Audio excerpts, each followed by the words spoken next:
pronašla ga u jednoj ladici dok je čistila. Nije radio i staklo mu je bilo okrnjeno. Uzela ga je u ruku i osjetila toplinu u grudima. Uvek će je posjećati na Vilhelma. Namjeravala ga je staviti u kutiju s ostalim stvarima. Ukosnicama, tabakerama, broševima, bižuterijom i sječcima iz novina, požurtanim fotografijama, čaštićima. Dovoljno je bilo da uzme bilo koji od njih i sjećanje bi nabralo kao da gleda film.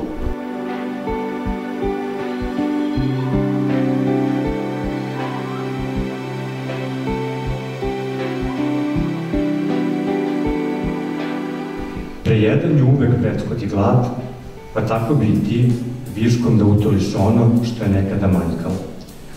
Da zaogrneš dečiju ozeblost, kroz koju duvaju neizvesnost i siromaštvo, možda baš ovom jaknom.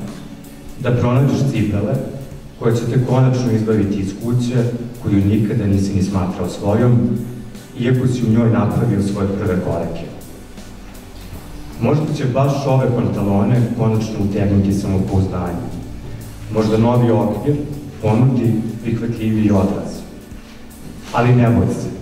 Ako ne uspe Zara, uspeće Massimo. Ako ne uspe Massimo, uspeće Diesel, Karl Lagerfeld, Versace, Chanel ili Prada. Tvoje je samo da radiš i budeš uvek zamalo lep i poželjan. Tvoje je da ostaneš tako isplativo nezadovoljan.